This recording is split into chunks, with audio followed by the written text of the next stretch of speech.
ሰላም ጤና ይስጥልን ውድና የተከበራችሁ የቻናላችን ቤተሰቦች ዘወትር አክብሮታዊ ሰላምታችን በያላችሁበት የዓለም ጥግ ሁሉ ይድረሳችሁ እያልን ለሰዓቱ ለእናንተ ይመጥናሉ ያልናቸውን ዕለታዊ አነጋጋሪ መረጃዎችን ልናስደምጣችሁ በተለመደው የመረጃ ሰዓታችን ተመልሰን መጥተናል።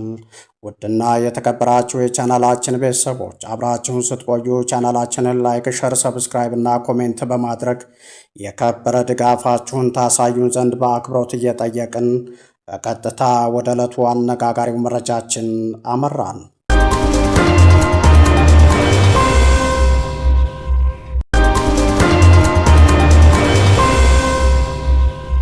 ዛሬም እንደ ወትሮው ጉር ከማያልቅበት የአራት ኪሎ ቤተ መንግስት መላ ኢትዮጵያንን ዳር እስከ ዳር እያነጋገረ ያለው ታሪካዊ ክስተት ብቅ ብሏል። በመጨረሻም አዲስ አበባ ላይ የተፈራው ሆኗል።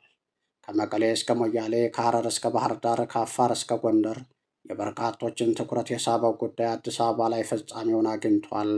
መላ የኢትዮጵያ ልጆች አጥንታቸውን ከስክሰው ላባቸውን አፍሰው የገነቧት የአፍሪካ መዲና የጥቁር ህዝቦች አብረቅራቂ ድል የሆነው የአድዋ ድል ባለቤት የሆነችውና ከአፍሪካ የመጀመሪያዋ ከዓለም ሶስተኛዋ የዲፕሎማሲ ከተማ አዲስ አበባ በብልጽግናው አገዛዝ ዘመን የፖለቲካ ስብራት ገጥሟት የመከራ ቀበትን እያቃተተች ትገኛለች። በአዲስ አበባ አስተዳደር ውስጥ የሚኖረው ህዝብና ዜጋ ከሌላው የአገሪቱ ህዝብ በተለየ በርካታ ፖለቲካዊ መብቶችን በአገሪቱ ህገ መንግስት ተነጥቋል። ባለፉት 27 ዓመታት የኢህአዴግ ዘመን ለበርካታ ህገወጥ ተጽዕኖዎች ተጋላጭ ሆኖ መቆየቱ አላንስ ብሎ የባሰኑ በአሁኑ የብልጽግናው አገዛዝ ዘመን ሁለንተናዊ ህልውናው ከፍተኛ አደጋ ላይ ወድቋል። አደጋውን በዋናነት የፈጠረው ደግሞ አዲስ አበባ የብቻዬ ናት የሚለው አክራሪ ብሔርተኝነትን ያነገበው ኃይል መሆኑ ግልጽ ነው። እንደሚታወቀው አዲስ አበባ ከአራቱም የአገሪቱ ማዕዘናት የመጣ ህዝብ ከ140 በላይ ለሆኑ ዓመታት ላቡንና ጥሪቱን አፍስሶ በጋራ የገነባት ከ5 በላይ የሆኑ ተከታታይ ትውልዶች በአንድ ላይ ከተማው የኖሩባት የሚሊዮኖች ሀገር የሆነችውን ከኢትዮጵያ መዲናነት አልፋ የአፍሪካ ህብረት መቀመጫ ለመሆን የበቃችውን አዲስ አበባን የእኛ ብቻ ናት ብሎ መጠየቅ ከሞራልም ከታሪክም ከህግም ሆነ ከፖለቲካዊ አመክንዮ አኳያ ተቀባይነት የሌለው አጀንዳ ነው።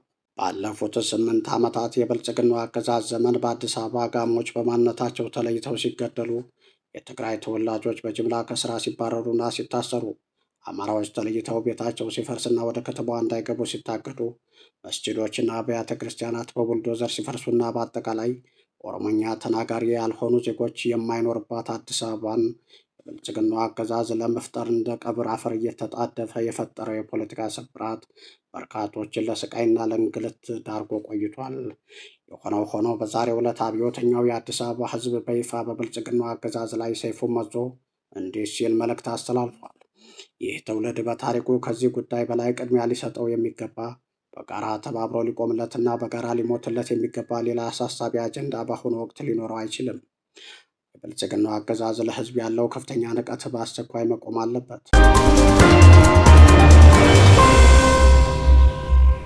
በዚህ በኩል አዲስ አበባን እንደ ስሙ አዲስ እናደርጋታለን መንግስታዊ ዝማሬ በነ ኢቲቪና ፋና ሞገድ ላይ ነው። በዚህኛው መንገድ ደግሞ አዲስ አበባን የቤት እጦት እያንገላታው፣ የትራንስፖርት ችግር እያሰቃየው፣ የኑሮ ውድነትም እየለበለበው ይገኛል። የስራ አጥነት፣ የኑሮ ውድነት፣ የመኖሪያ ቤት ጉዳይ ወዘተ ከመሳሰሉ የህዝብ አጀንዳዎች ይልቅ የመስቀል አደባባይ ባለቤትነት ጉዳይ በተለያዩ ሃይማኖቶች በኩል ጥያቄ እንዲነሳበትና ማህበራዊ አለመግባባት እንዲያይል መንግስታዊ እገዛ እየተደረገ ያለ ይመስላል። ይህ ሁሉ እየሆነ ያለው የዳቦን ጥያቄ ለማፈን ነው የሚሉ አስተያየት ማየላቸውም ለዚህ ነው። ብሪንግ ባክ አወር ብሬድ የሚለው አብዮታዊ ቃል የካርቱም ጎዳናዎችን የናጠም፣ የቱኒዚያ ከተሞችን ያንቀጠቀጠም፣ የአረብ መንግስታትን የገለባበጠ አይነኬ መሪዎችን የዋጠ መሆኑን የሚያውቁ የኢትዮጵያ መሪዎችም ከዳቦ አጀንዳ ይልቅ በደቦ ጉዳዮች እንዲራኮት ህዝቡን ከግጭት መጥበሻ ላይ ጥደውታል። እነርሱን ለመቃወም ጥቅም ላይ ይውላል ተብሎ የሚጠበቀን አደባባይም ህዝቡ ራሱ እንዲራኮትበት፣ አንዱ አንዱን እንዲቃወምበት እያደረጉ መሆኑን ታዛቢዎች ያነሳሉ።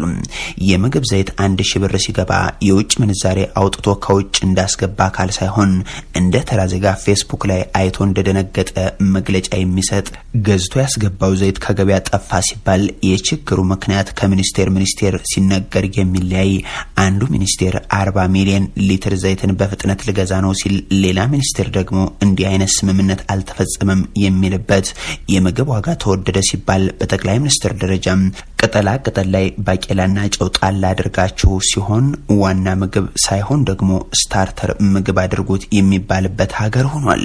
ከወራት በፊት ጦርነትን ደግፎ ግፋ በለው ሲል የነበረ ካድሬ የአዲስ አበባ ነዋሪም በድሃው ህዝብ ላይ ያዋለደው የኑሮ ውድነት ከመንግስት ኮሜዲ መፍትሄዎች ጋር ተዳምሮም ድሃውን ከተሜ ድህነት ችግርና ችጋር እያንቆራጠጠው ነው።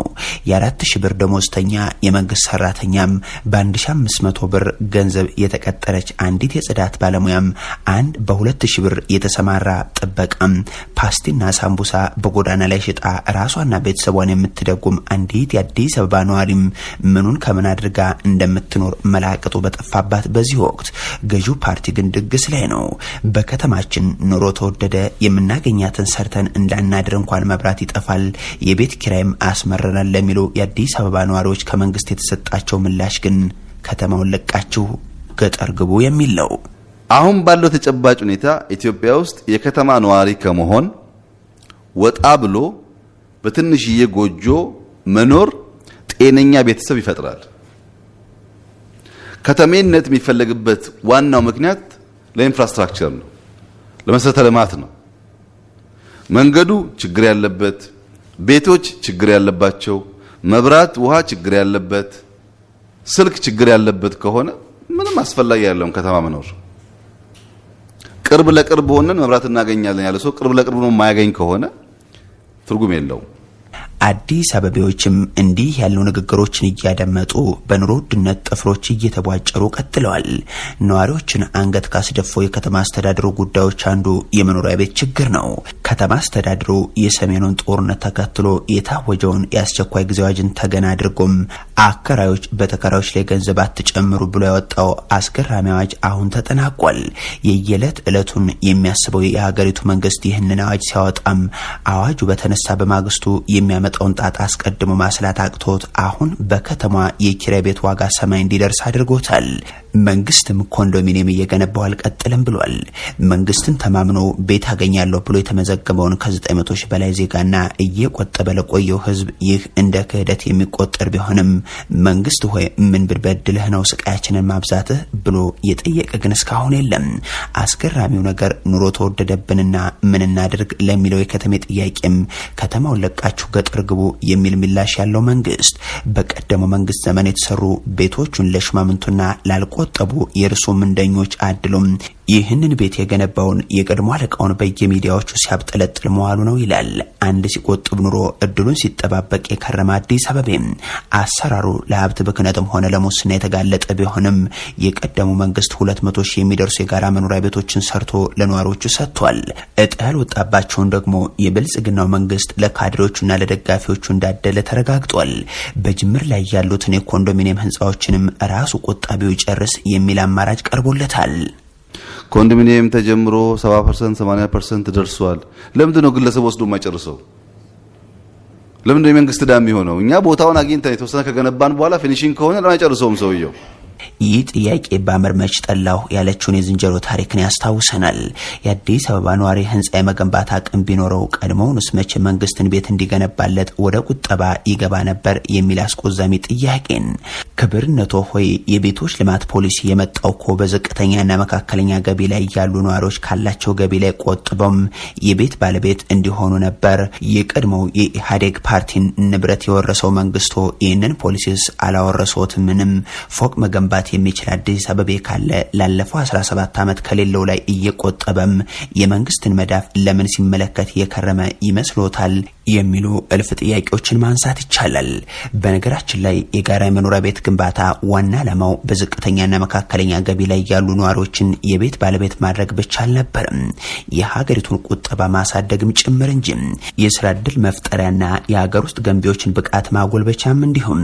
ታዲያ ፓርክና መናፈሻ ሲገነባ የሚውለው መንግስቱ እንዲህ ያለ አዎንታዊና ዘላቂ ኢኮኖሚ ውጤት የሚኖራቸውን ስራዎች መስራትን ማጣጣሉ ለምን ሆን የሚለውን ጥያቄ ይዘን መንግስት የቤት መርሃ ግብሩ ላይ አጋጠመኝ የሚለውን ችግር ለመመርመር እንሞክር። ከንቲባዋ አዳነች አቤቤም ሆኑ ሌሎች ባለስልጣናት የአዲስ አበባ የቤት ልማት መርሃ ግብር ከ50 ቢሊዮን ብር በላይ ያልከፈለው ዕዳ ከኢትዮጵያ ንግድ ባንክ ስላለበት ባንኩ ደግሞ ብድሩ ካልተመለሰለት ተጨማሪ ብድር አላቀርብም ስላለም መርሃ ግብሩን መቀጠል ከባድ ነው ሲሉ ይደመጣሉ። ሌሎች ሀቆችን ስናይ የሚቀርበው ምክንያት እልም ያለ ሐሰት መሆኑን እንረዳለን። በኢትዮጵያ ካሉ ኮርፖሬሽኖች በዕዳ የተዘፈቀው የአዲስ አበባ ቤቶች ኤጀንሲ ብቻ አይደለም። እንደውም አነስተኛ ባለዕዳ መሆኑን የሚያሳዩን መረጃዎች አሉ። የስኳር ኮርፖሬሽን አንድ ከረጢት ስኳር ባላመረቱ የስኳር ፋብሪካዎች ምክንያት ከ70 ቢሊዮን ብር በላይ ባለዕዳ ሆኗል። የኢትዮጵያ ኤሌክትሪክ ኃይል ደግሞ የዚሁ የንግድ ባንክ ከ300 ቢሊዮን ብር በላይ ዕዳ አለበት።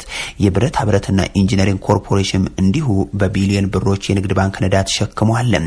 እነዚህ ሁሉ ኮርፖሬሽኖች በዕዳ ምክንያት ስራ መስራት አቃታቸው ተብሎም ስቴት ሊያቢሊቲ ካምፓኒ የተባለ ኮርፖሬሽን ተቋቁሞም ይህ ኮርፖሬሽን የድርጅቶችን ዕዳ ወርሶ ድርጅቶቹ ነፃ እንዲሆኑ ተደርጓል። ዕዳ ተሸካሚው ኮርፖሬሽንም በተቋቋመ በጥቂት ጊዜ ውስጥ የድርጅቶቹን 34 ቢሊዮን ብር ዕዳ መልሷል የሚል መረጃም ተሰምቷል። ታዲያ ለዜጎች ከፍተኛ ኢኮኖሚያዊ ጠቀሜታ ያለው የቤቶች መርሃ ግብር ዕዳ ለዚህ ወግ ማዕረግ አንሶ ነው ወይ? የስንት አጭበርባሪ ባለሀብት ነን ባዮች የቢሊዮን ብር ዕዳ በሚሰረዝባት ሀገር መንግስትን ተማምኖም መንግስት ቤት ገንብቶ በዕጣ ይሰጠኛል ብሎ የሚጠብቀን ህዝብ ተስፋ ላለማስቀጠል ዕዳ ምክንያት ይሆናል ወይ?